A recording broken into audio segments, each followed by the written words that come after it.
All right. Hello, everyone, and welcome to tonight's educational webinar for United Spinal Association Greater Philadelphia chapter. Tonight, we are very lucky to have with us Peter Valle from Legal Clinic for the Disabled. After graduating from Temple Law, Peter joined the Legal Clinic for the Disabled in 2019. For 3 years, he handled housing cases and was the on-site attorney at the Stephen Klein Wellness Center. In 2022, Peter began exclusively handling housing cases, and in 2023, he became a supervising attorney at LCD. If you have any questions, we just ask that you hold them until the end of the webinar, and then we can have Peter answer whatever questions you have. But Peter, thank you so much for coming and presenting tonight. Of course. Thank you so much for having me. Thank you for the introduction as well. So yes, my name is Peter. I'm an attorney with the Legal Clinic, and I am happy to be giving this presentation. I think it's very important for tenants to know what rights they have and then also what obligations landlords have.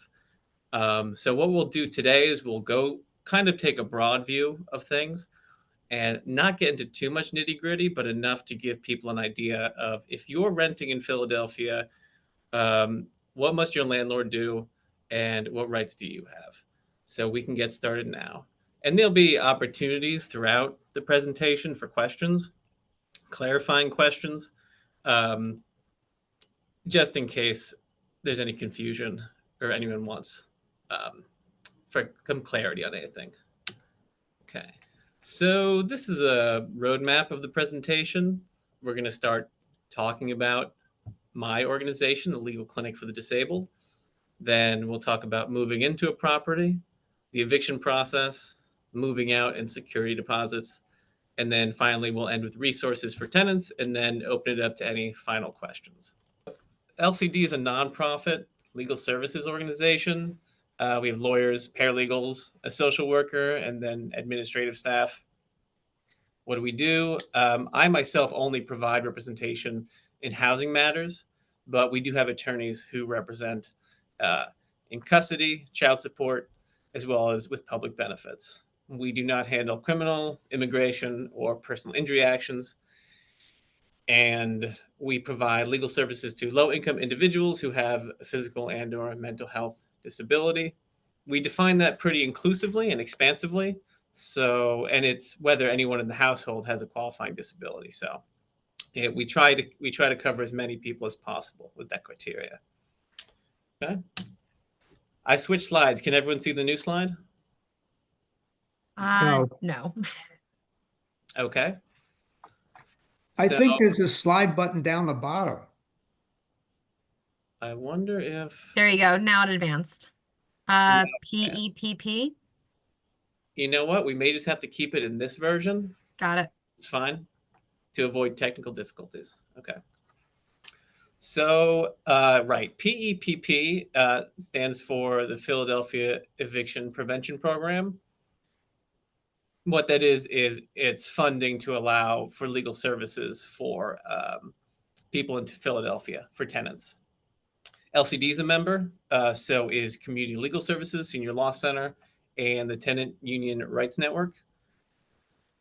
The right to counsel is a law in Philadelphia that is being phased in by zip code, but essentially what it means is that if you qualify financially, you're entitled to representation in landlord-tenant court, which is different from what it used to be, which is no one was entitled to representation.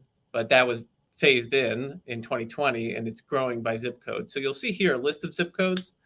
I'll just read them now. 19121, 19139, 19134, 19144, 19132, 19124, 19141, 19154. So if anyone lives in those zip codes, you are in a right to counsel zip code in case you need representation.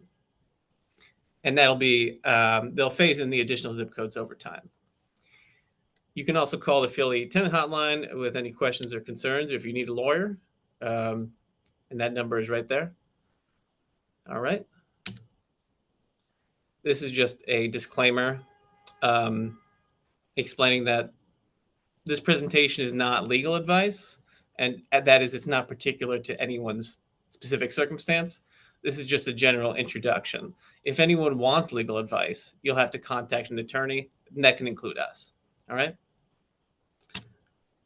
So, any questions on what we've covered so far? I try not to move too fast through these things. No question. Okay. All right. So, the first um, section we're going to cover is moving into a property. And the first step in any landlord tenant relationship is entering into a lease agreement. What should you do when you're presented with a lease agreement? You want to read it, definitely, although I understand that some of these leases can be 50 to 100 pages long. So you want to make sure you pay attention to the most important terms, which includes who is on the lease, how much is the rent. That's obviously a vital term. How long is the lease term? Is it a year? Is it 2 years? What utilities are you responsible for?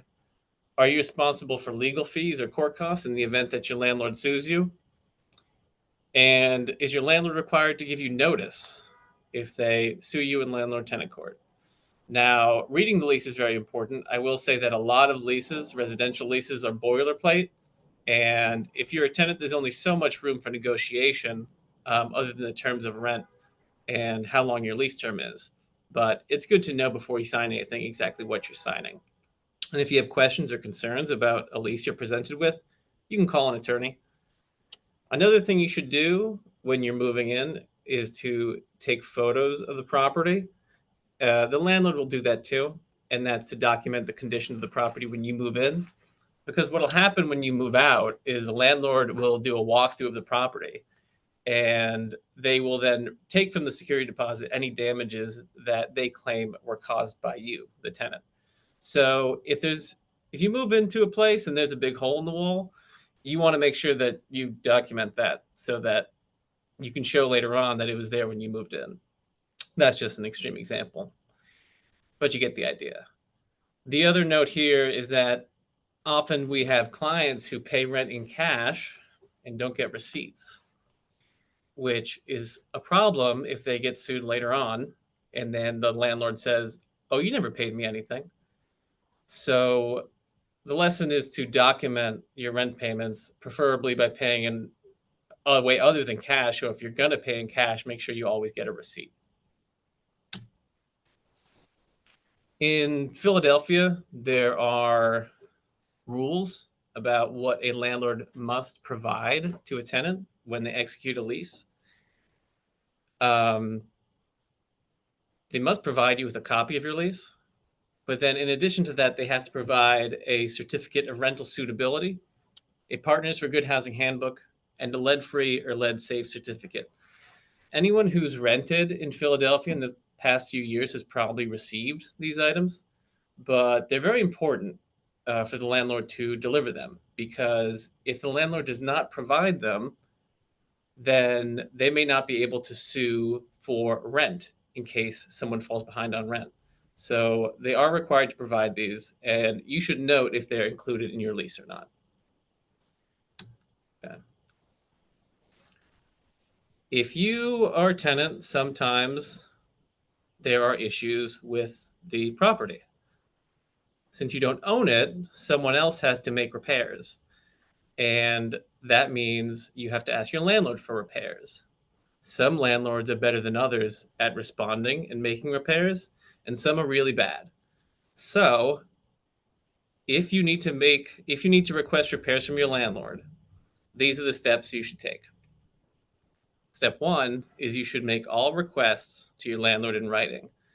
Every time I need to ask my landlord for a repair, I type the subject, I write an email, I type the subject in all caps, and I specify exactly what repair I want.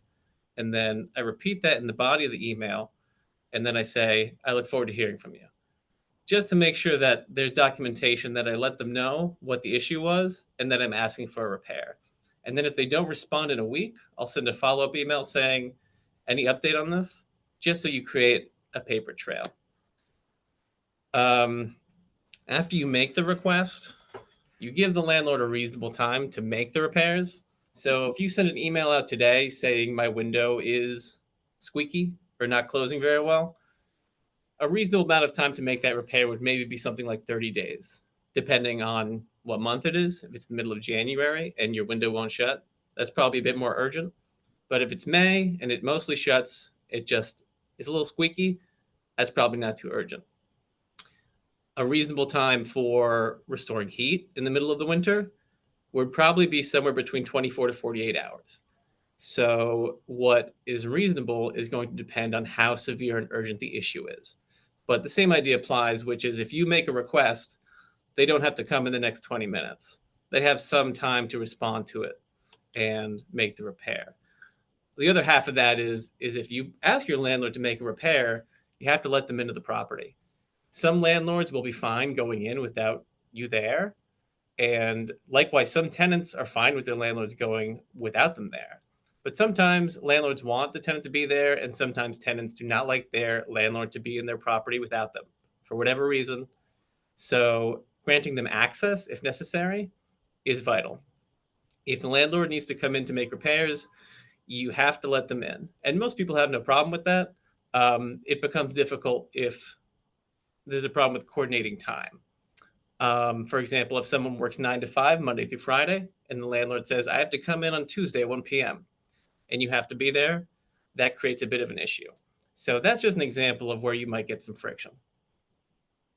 Step 3 is, okay, you sent an email or text to your landlord asking for them to make a repair. You've waited a reasonable amount of time, but the landlord does not respond, or the landlord responds and says, I don't feel like fixing that. What you can do is you can basically escalate it by calling 311. You would ask licensed inspections to come out and inspect the property. If there's anything in the property that is not up to code, they will issue violations. And if the landlord does not make repairs, they will fine them. So if the landlord was not motivated to make repairs by receiving a nice email, they may be motivated by being fined by the city. And there's a note here that if you live in a Section 8 property, if you have a housing choice voucher, or if you live in public housing, they have their own inspections protocol other than license and inspections. And then finally, step 4, if you've done all these things and the landlord still refuses to make any repairs, then you should consider withholding your rent or repairing and deducting. Repair and deduct means you pay for it and deduct the cost of that repair from your rent.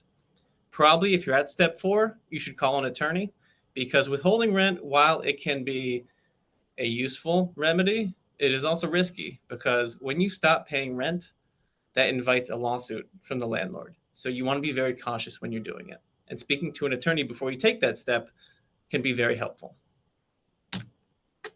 Okay, so here we have some more information on withholding rent, repair and deduct. To withhold rent, the repairs must be serious and the withholding must be proportional to the issue. So if we return to the squeaky window, how much rent are you withholding for the squeaky window? My advice would be to withhold none of it because it's not serious enough, but maybe it would be like $20. If you have no heat, then you would withhold the entirety of the rent. You have to give written notice and you have to put your rent into an escrow account or bank account where you can show, in the event that you end up in front of a judge, that you have it withheld in good faith. If you don't want to wait for your landlord to make the repairs, you can elect to repair and deduct, which you have to do all the steps prior, make the written request, wait a reasonable amount of time, and then if no repairs are made, you can hire someone to fix that squeaky window. Maybe it costs like $50, you deduct that from your rent. Likewise, this can also be risky depending on how much you deduct from your rent. The landlord may say you spent too much on that, or you didn't ask me for permission, or you're not allowed to make repairs to my property. It is also helpful to speak with an attorney before electing to do that. Okay, any questions on what we just talked about? Nope. Okay, then we will move on. What if my landlord retaliates against me? So what does retaliation mean? Retaliation means if you are a tenant and you exercise your legal right, say to withhold your rent if your landlord does not make repairs. and then your landlord sends you a notice stating that you must pay me rent or you must move out, that would be retaliation. They take an adverse action against you for exercising a legal right. And what you should do is file a complaint with the Fair Housing Commission. The Fair Housing Commission is a city agency that was created to enforce the Fair Housing Ordinance. The Fair Housing Ordinance sets forth additional protections for tenants. So there are protections under state law, but then in Philadelphia, there are additional protections that only exist in Philadelphia. And the Fair Housing Ordinance only applies to Philadelphia. Protections under the Fair Housing Ordinance include a notice to vacate without good cause. Briefly, if you are a tenant in Philadelphia and you have a lease for less than a year, your landlord must send you a notice if they intend to terminate the lease, and that notice must state some good cause, some reason they're terminating it. It can be that you failed to pay rent. It can be that you broke something at the property. It just has to be written on the notice, and it has to be good. It would not be good cause to say, I want you to move because I don't like the way you dress. Just an example. A second protection is that tenants who call license and inspections, that is an exercise of their legal right to do so. And to get a notice that says, I'm evicting you because you called the city on me, that would be retaliation. Likewise, if the landlord raises the rent after you call license and inspections, that's also unlawful. And if the landlord legally locks you out by changing the locks without going through the court process, also unlawful. And sending a notice to vacate, attempting to evict you with open code violations with license and inspections. Fair housing is pretty accessible. You can file a complaint either by calling them, and their number is there, or you can complete the intake form online and you can mail or email it to them. And if you Google Philadelphia Fair Housing Commission, you can get to their website and you can get all of that information from their website. Any questions about retaliation of the Fair Housing Commission? Nope. Okay. Moving on to evictions. First things first, illegal lockouts, illegal evictions. Any eviction that doesn't go through the court process is an illegal eviction. The landlord must comply with the eviction procedure, which means they have to take you to court and they have to get a judgment. They have to get a judgment either from the judge banging the gavel saying that they win, or by a settlement that gives them the right to proceed with an eviction. But no court, no eviction. The sheriff's office is the only one who can perform evictions, so landlords cannot themselves evict people. They cannot show up one day and change the locks and kick you out. That would be unlawful, and if that happens, you should contact an attorney immediately, file a complaint with law enforcement, file a complaint with the Fair Housing Commission, and you can also file a complaint in the municipal court alleging an unlawful lockout and asking for the court to restore possession of the property to you. And you can sue for $2,000 for each illegal lockout. And then you can also sue for any damages, for instance, if you have to stay in a hotel for the duration when you're locked out unlawfully. Any questions about illegal lockouts? Let's move on. The eviction process has a basic timeline. The first step would be to receive a notice to quit. That is a letter from a landlord or a landlord's attorney that states that you must vacate the premises in a certain number of days, either because you failed to pay rent, because you breached the lease, or because they're not renewing the lease, for any number of reasons that the landlord may put on that notice. I'll note that the notice to quit may be waived in leases, and it is often waived. So we will find that we have clients who get sued and they get brought to court and they say, well, I never got a notice from my landlord. And we look in their lease and we see, well, it looks like on the 30th page or something, there's a provision that says the notice was waived. And we find that in a lot of these boilerplate leases, notice is waived. However, if the lease is less than a year, then the notice must still be sent under the Fair Housing Ordinance, which, if you recall, states that for leases less than a year, they must send a written notice with good cause. The second step, or a step that I should say occurs simultaneously with the notice, is the notice of diversion. The eviction diversion program was created in Philadelphia after COVID, and it provided for an opportunity for landlords and tenants to mediate before a court filing occurs. And what this looks like in practice is the landlord must send notice of diversion rights and then apply with the eviction diversion program, which is they email somebody who works for the city, and then 30 days has to pass from the application date to the filing date. So it's a 30-day pause on any filings. And during that time, the tenant may elect to participate in the diversion program and may be eligible for up to $3,500 in 2 months of forward rent. So we find that this is a great opportunity for people who owe maybe just a few months of rent who've suffered some kind of isolated financial hardship to resolve without ending up in landlord-tenant court.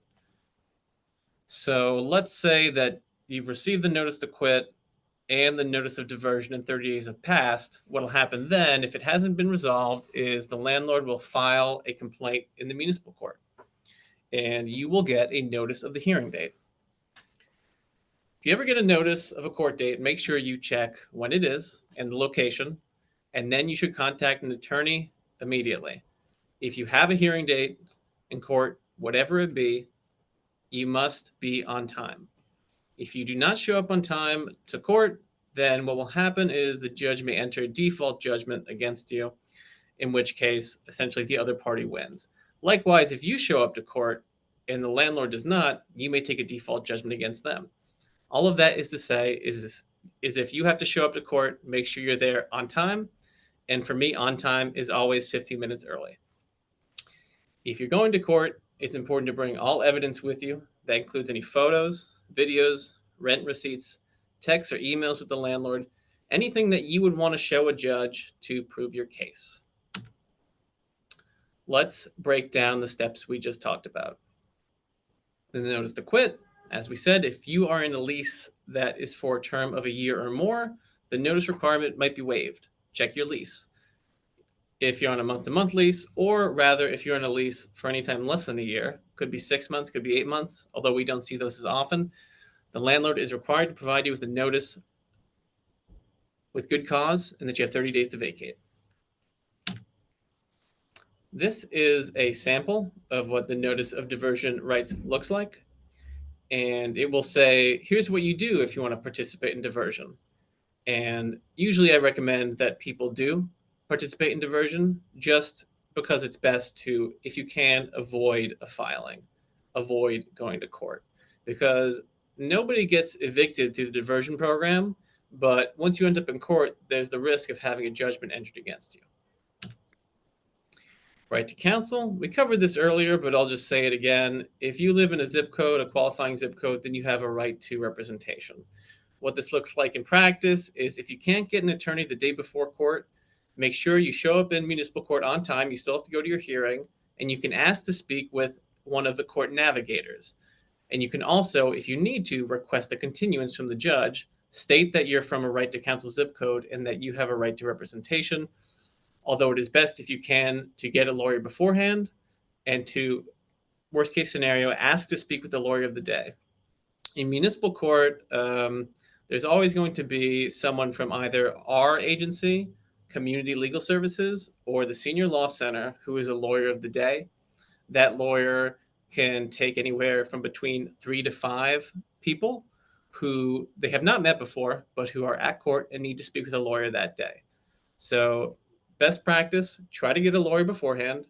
If you cannot, make sure to try to speak with the lawyer of the day. And if you need to request a continuance and you live in the right to counsel zip code, make sure you let the judge know that.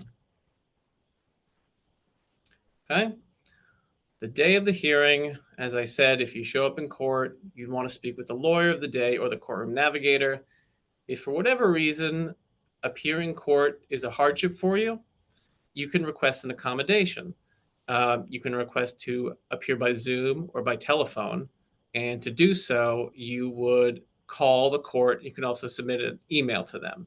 And actually, they have information on how to make an ADA request in the packet they serve you with if you end up having a court hearing.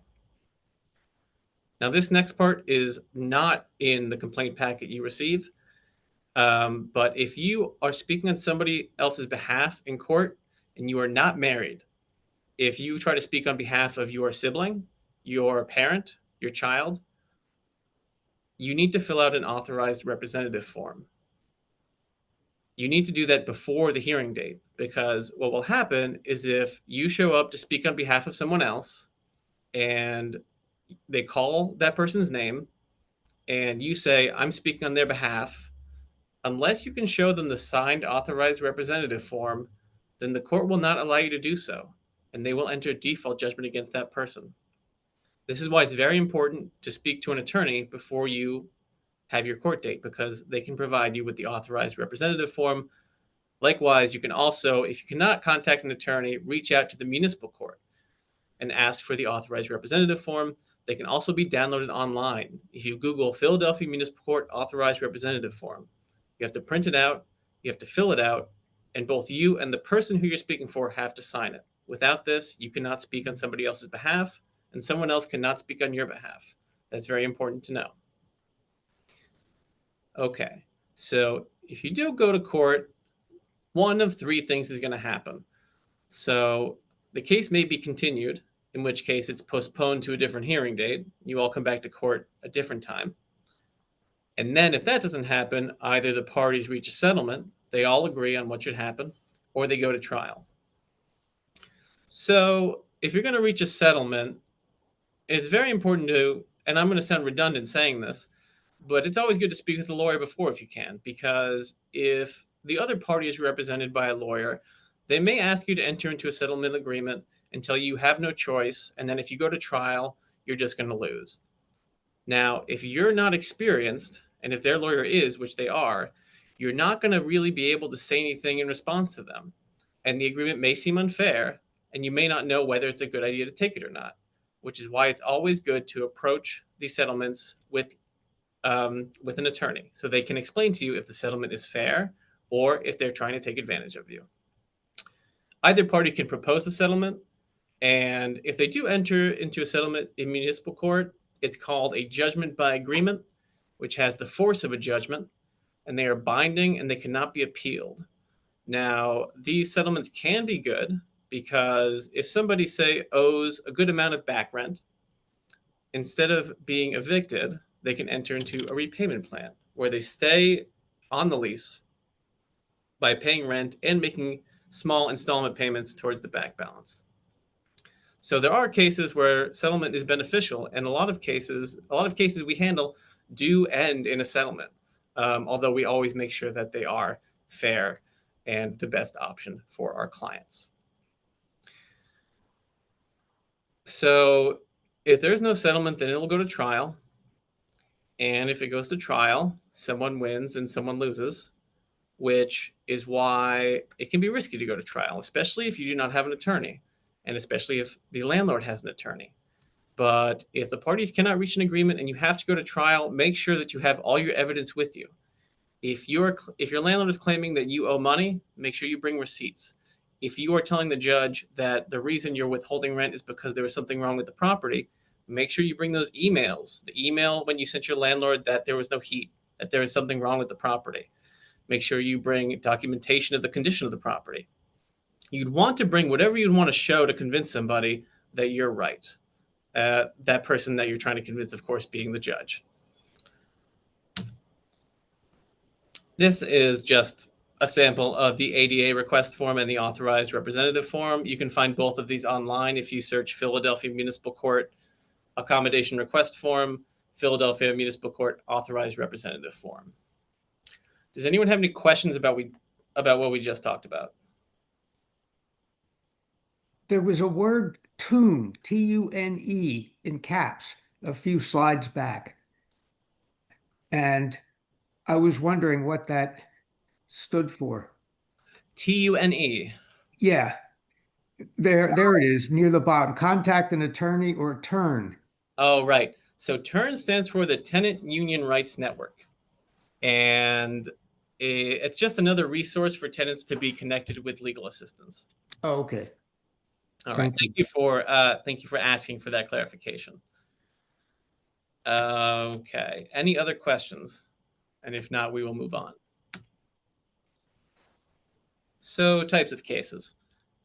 All landlord-tenant cases initiated by landlords in municipal court are going to fall under one of these three categories, or some combination of these three: non-payment of rent, breach of the lease, and termination of the lease. Non-payment of rent is pretty straightforward. The landlord is alleging that the tenant did not pay some amount of rent. Breach of the lease: the tenant breached the lease in some way, either by denying access to the property, damaging the property, or something else. And termination of the lease, which means the landlord does not want to continue with the tenancy and has decided to not renew the lease or terminated the lease for some other reason. And those are going to be the three varieties of cases that landlords bring. And then there are different instances of, what may be at stake. For example, a breach of the lease may mean a number of things, and non-payment of rent can include also non-payment of utilities, late fees, and any other fees that are due under the lease. Defenses to eviction. When a tenant is sued in Philadelphia municipal court, they can raise several defenses under the Philadelphia Fair Housing Ordinance, under Pennsylvania common law, Pennsylvania statute. Of course, the best defense is that the landlord is wrong. For example, if the landlord is claiming that you owe $1,000 for May rent and they say you did not pay it, if you show up in court with a signed receipt from the landlord saying you paid May rent on May 1st for $1,000, that would be the best defense. But you don't have to raise that defense alone. There are other defenses. One of them being habitability. This is if the landlord fails to make repairs to the property, you can ask the judge for a rent abatement. The idea being that when you sign a lease to rent a property, you agree to pay the contract rent, the amount of rent, because the property is in a certain condition. So say you sign a lease to rent a place for $1,000 starting in June. If after a month the water stops working, that apartment is no longer worth $1,000. There must be some abatement, some reduction in that rent to represent the decrease in value you get from the property. So if you end up in front of a judge and there are so many things wrong with the property and your landlord never made repairs, and the landlord's saying you have to pay me all the rent that I charge you under the lease, your argument's going to be, well, I may have promised to pay rent, but you also promised to keep this property in fit and habitable condition. And actually, they're required to do so by Pennsylvania common law. Every lease, regardless of what it says, is governed by what's called, and this is going to be a legal term, the implied warranty of habitability. You don't have to remember the actual name of it, but the basic idea is that the landlord must make all repairs to keep the property in fit and habitable condition. And if they do not do so, they are in breach of that warranty. Okay, landlord compliance. If we remember, this is another defense that's often raised in municipal court. If we recall that there are certain documents the landlord must provide to you when you move in, if the landlord does not do so, those are a defense as well. The Certificate of Rental Suitability in the Partners for Good Housing Handbook, and the lead certificate. If those are not obtained and provided to you, then the landlord cannot sue for rent due before the date they are provided. For example, let's say I'm in court on June 1st, and my landlord is saying I have not paid rent for 6 months. And let's say that's true. I have not paid rent for 6 months. Say I lost my job and I didn't have the money to pay. And let's say also that the property is in pretty good condition. What defenses can I raise then if I can't raise the defense of habitability and I can't say I paid it? Well, if it turns out that as of June 1st, the landlord never provided me with a certificate of rental suitability, that's a complete defense to all that rent that is owed. And not only is it a defense to the rent, but without providing the certificate, the landlord cannot get possession of the property, which means the landlord cannot evict me. It's a complete defense. Now, in another situation, let's say that it's the same facts. I'm in court on June 1st, and the judge is saying I owe 6 months of rent at $1,000 each. But the certificate and the Partners for Good Housing Handbook was provided to me on May 1st. In that case, the landlord could sue me for rent, but only the rent for May, because before then they had not provided me with those documents. So up until they provide me with those documents, they are not entitled to that rent. So if I show up in court and I pay $1,000, then I would win my case. The same goes for the rental license. If there's no license, then there's no rent that the landlord can claim. And if there's no license the day of the hearing, the landlord cannot get possession of the property back. So again, I'm in court on June 1st, and the landlord is suing me for 6 months of rent, $6,000. And if they had a license up until the middle of May, but if the time we get to court, they don't have a license, they'd be able to sue me for the rent during that time. But because they don't have a license the day of court, the judge won't be able to enter judgment in their favor to evict me. So having a rental license the day of court is necessary for the landlord to get a judgment in their favor. And of course, if the landlord had no license at all during that time, I wouldn't owe them any money and they wouldn't be able to evict me. The same rule applies to the lead certificate. If they did not provide the lead certificate, then they are not entitled to rent. And if they had not provided or obtained a lead certificate before the hearing date, they cannot get possession of the property. I will say that the rental license is much more clear cut because you don't have to argue whether something was delivered or not. Sometimes what we find is our clients will not have received the certificate, either the lead or the rental, but the landlord will say, oh yeah, I handed it to them how many months ago. And so it comes down then to a question of credibility for the judge, because it's a question of, well, did or did they not actually deliver it? And that creates a little bit uncertainty. So while those are complete defenses, if you're arguing over whether something was delivered, it can sometimes be a little bit tricky to prove. Okay. And then, of course, the other defenses are you paid the rent, or there was no breach of the lease, or the lease was not properly terminated. Okay. This slide covers, again, the lead ordinance. In Philadelphia, this was passed, I believe, in around maybe 2015. And for a while, it only applied to households where children 6 or under resided. But in 2020, that changed, and it had now been phased in to cover the whole city by zip code.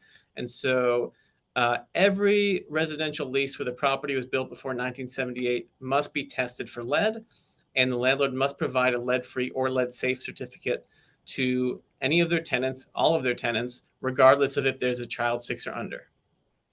Failure to obtain a lead certificate is a defense to rent owed and to eviction. Any questions on all of that? I have a question on the lead. Are we Absolutely. talking about lead pipes and lead paint? This is a lead paint test. So they'll do dust wipes of each room, but it tests for lead paint. And I believe they also do a dust test. As for pipes, I don't believe that's something that's dealt with under the ordinance. I may That be would, wrong, but I don't believe so. because that would surprise me considering so many of these homes were built when all they used for water was lead. There may be some other ordinance in Philadelphia that prohibits the use of lead pipes, but I do not know. My understanding of the lead ordinance is that it covers just more of a superficial testing, that the way the tests are done is they can be done relatively quickly by someone coming in and taking samples from the floor and window. And I have not heard of anyone checking the pipes. Okay, thank you. Yeah. Any other questions? All right. So moving out. Before you move out, you always have to send your landlord a letter with the date you're moving. So when I move out of my apartment, I'm going to let my landlord know ahead of time so that they can get the key from me and they don't charge me for the next month. You leave the unit as clean as possible. You take pictures of each room and you ask your landlord for a walkthrough. The purpose of all this is to show the landlord that anything wrong with the apartment should not be chargeable to you, that you've left it in good condition. After you move out, you return the keys to the landlord in person or by certified mail. It's always best to get some kind of written confirmation that you've returned the keys. Text, email, anything like that is best. And you want to send your landlord a request for your deposit back. You want to keep a copy of that letter. You can send it by email. You can send the request by email as long as they confirm they received it. You want to put the date on it, and you absolutely want to provide a good address where they can send your deposit. Because if you do not provide your forwarding address, actually the landlord is relieved. They don't have to send you your deposit. So it's absolutely important, necessary, that you give them a forwarding address. This just elaborates on getting your deposit back. So upon moving out, you make the written request. Your landlord then has 30 days after they receive that request to respond to it. And within those 30 days, you must receive either your full deposit back or a detailed list of any damages and costs and the remaining balance of your deposit. So say I move out of my apartment on June at the end of May, and I send my landlord a request with the forwarding address by email that says, I've moved out. I would like my deposit back as soon as possible. And let's say my deposit is $2,000. My landlord does a walkthrough and says, it looks like you've made some damages. So they only return $1,000 to me. And they also return a list identifying why they're keeping that $1,000. If I disagree with that list and I say, actually, those existed while I was there, or I believe they're normal wear and tear, then I can actually file a lawsuit in the municipal court seeking the full return of my deposit back. And you can actually claim double the amount of the deposit if the landlord unlawfully withholds any portion of it. Oh, and of course, if your landlord does not respond within 30 days by either returning your deposit or giving you the list, you can sue for twice the deposit. If you want to file a lawsuit to get your deposit back, you go to the municipal court. That's 1339 Chestnut, 10th floor. You file a small claims complaint. You want to bring your lease and your written request. And then if your landlord did send you a letter, a copy of that letter as well. You can ask to file a petition to proceed in forma pauperis, which means the court waives any filing fees. You can bring your access card or some proof of your income to demonstrate that you qualify.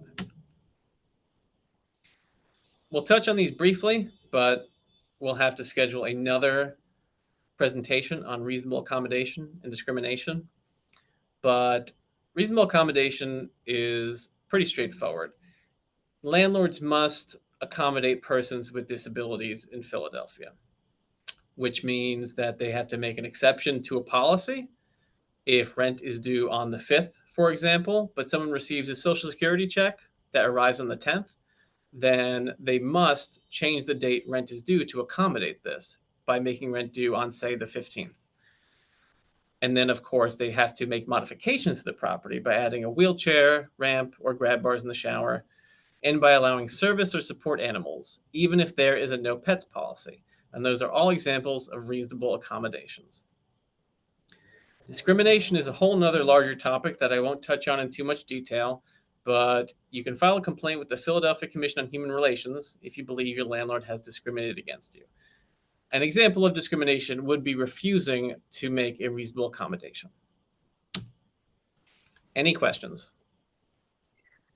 So, Peter, really quickly, I know this came up in the chat, and I know this is addressed, I think, in ADA or fair housing, but landlords should allow you to install things that you need, but landlords do not have to pay, correct? So there's a question about my landlord said I had to pay for my own grab bars. Well, so anytime you're making a change to the structure of the property, that's called a reasonable modification. And there are instances where the tenant will have to pay for the modification. However, that's not always the case. So it's kind of hard to say. Most landlords will pay themselves for the grab bars, although I imagine that sometimes they might say you have to pay for them. And if you have an issue with that, I would probably recommend speaking with an attorney. If there is any case law on whether or not the landlord must pay for grab bars or whether the tenant must pay for them, I don't know it off the top of my head, but I do know that the cost of modifying the property can be shifted to the tenant if they are very expensive. But my understanding is that there are some things that are not shifted to the tenant. But I would recommend, if you have an issue with that, speaking with an attorney directly. And then is there an LCD in the suburbs? This person's a mile outside of Philadelphia. We do offer advice to persons in Bucks County and Delaware County. And then otherwise, you can reach out to Legal Aid of Southeastern PA. But if you live in Bucks or Delaware County, you can call us and still get legal advice, although we can't offer representation. Thank you so much. Okay. Yeah, I can't read the chat when I have the presentation up. So if there's any other questions in the chat, you can just let me know. Nope, they said thank you. So I think that was a great answer. Thank you. Okay, great. All right, so we're done with the substantive portion of the presentation, and I will just move over to resources here. And well, these are just some helpful websites for tenants. And I think what I can do is I can download a PDF of these resource pages and maybe send them over if you want to share them. But these three websites are Philadelphia Atlas. The city keeps track of if landlords have rental licenses. So if you want to know if your landlord has a rental license, you can look up the address on Atlas. You can also see if there are open L&I violations. You can also go to the municipal court website and you can search if you are concerned if your landlord has filed a complaint against you, or if you want to see if your landlord has filed complaints against other people, you can look up your name or theirs. And the Philly Tenant website, phillytenant.org, it just has some helpful information for tenants who have questions about dealing with landlord-tenant issues. And I have a final page here for questions, and that also has our number and email if you want to contact LCD for legal advice or representation if you're court involved. And I'll keep this open while we answer any other questions, just in case anyone has any.